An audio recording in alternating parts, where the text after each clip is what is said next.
The principle of proportionality in warfare has all too often been floated in Israel's direction. Since the October 7th, Hamas-led massacres and kidnappings. The most recent example was this week, when U.S. President Joe Biden warned that Israel's response should be quote-unquote proportional after Iran fired 181 ballistic missiles at the Jewish state.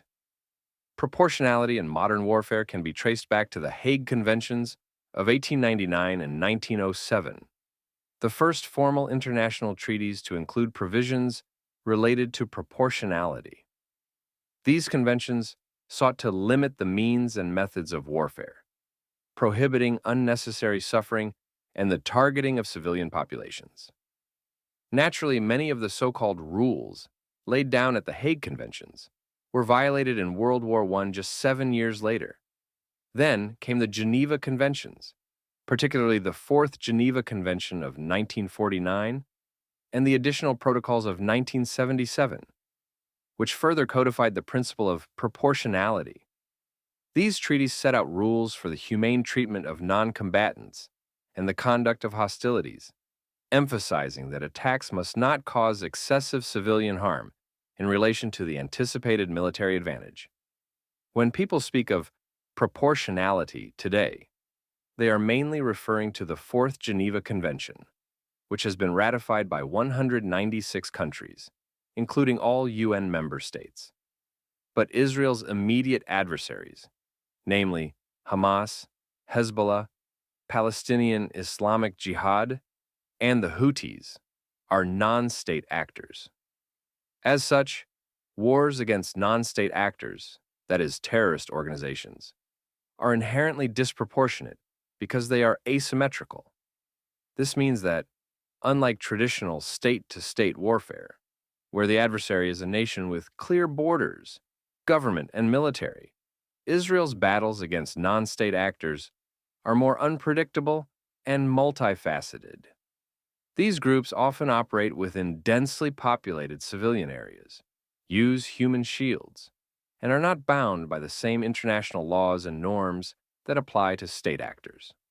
One significant challenge Israel's foes nefariously create is making it incredibly difficult for Israel to distinguish between combatants and civilians. The aforementioned terror groups habitually embed themselves within civilian populations, using actual people, homes, schools, mosques, and hospitals as shields. This complicates Israel's military operations since efforts to neutralize threats can result in civilian casualties, leading to unsubstantiated international condemnation and baseless accusations of genocide, war crimes, ethnic cleansing, and disproportionate use of force.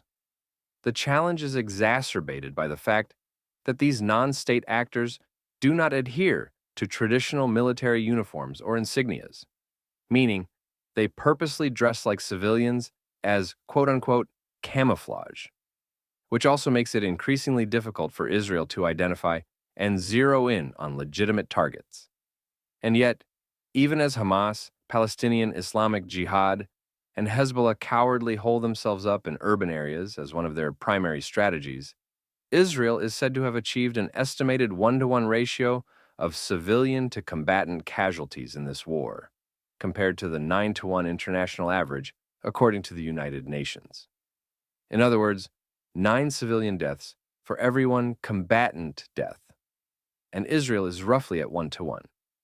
However, now that Iran, a state actor, has directly entered itself into this war, one could argue that proportionality is suddenly relevant with regard to military actions between Israel and the Islamic Republic.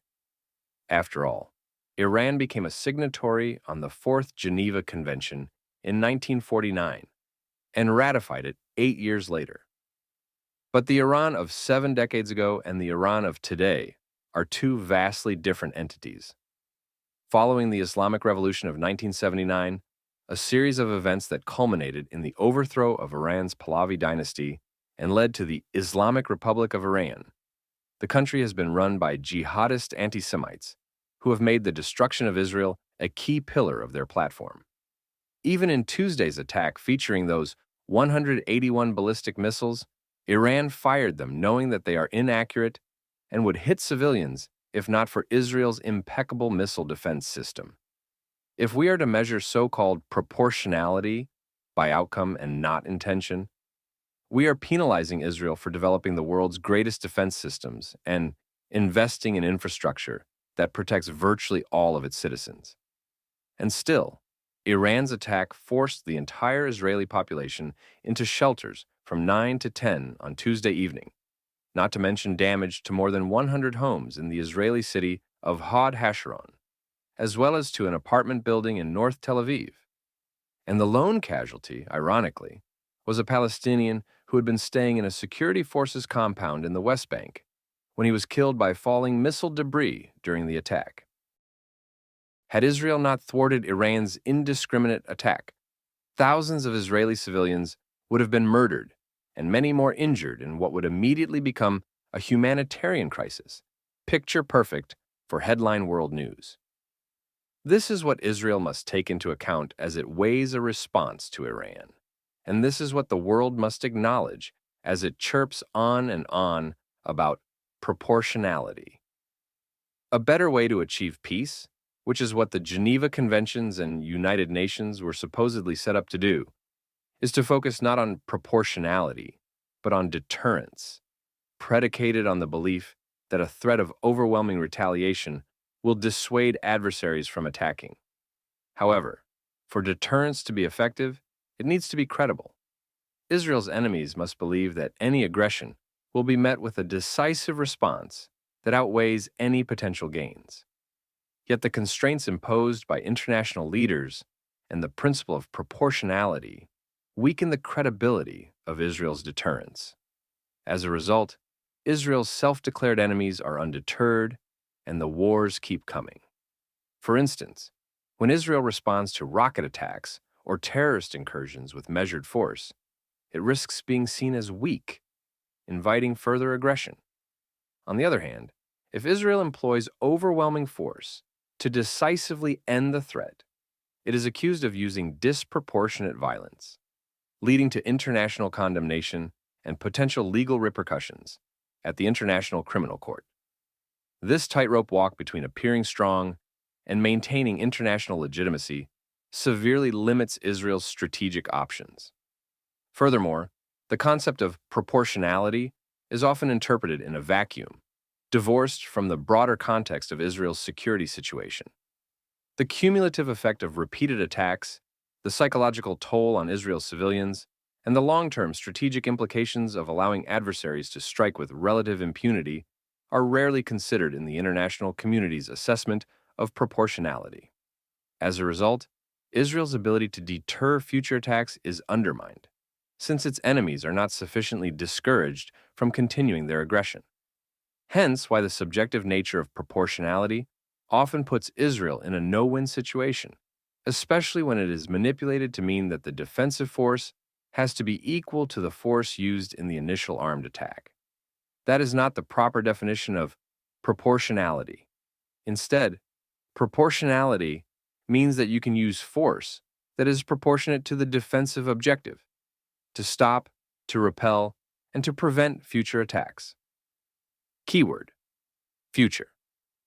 For example, Israel has described its war aims as the destruction of Hamas's military and governing capabilities. From a legal perspective, these war aims are consistent with proportionality in the laws of self-defense, given what Israel's self-declared enemies say and do, and what they have done and continue to do. If we are being intellectually honest, proportionality is ultimately code speak for something else. Asking Israel, which is acting in self-defense, to agree to a ceasefire before its lawful defensive objectives have been met is, in effect, asking Israel to stop defending itself. For such calls to be reasonable and credible, they must be accompanied by a realistic proposal, setting out how Israel's legitimate defensive goals against, say, Hamas and Hezbollah will be met through alternative means. It is not a legitimate answer to say that Israel has to take a diplomatic approach, because Hamas, Hezbollah, and even Iran are not interested in good faith diplomacy. Proportionality also applies in the law that governs the conduct of hostilities, not only in self-defense. The law of armed conflict requires that in every attack posing a risk to civilian life, that risk must not be excessive in relation to the military advantage that is anticipated. That rule does not mean, even when scrupulously observed, that civilians will be unharmed in armed conflict. The law of armed conflict, at its best, can mitigate the horrors of war, but it cannot eliminate them. The great challenge in this scenario is that Israel's self-declared enemies are the kind of belligerent that cynically exploits these rules by putting civilians under its control at risk and even using them to seek immunity for its military operations, military equipment, and military personnel. An analysis of the application of the rules on proportionality in this conflict must always begin with such facts. In this specific war, which is different than other wars, both past and present, and should not be compared to them as such, to argue for proportionality is to argue for more war, because proportionality essentially implies tit for tat. Hezbollah and Israel are still fighting each other after 11 months of relentless efforts, led by the US and France to achieve a diplomatic resolution and end this conflict on the Israel-Lebanon border, precisely due to the imposition on Israel of this tit-for-tat proportionality and nothing more.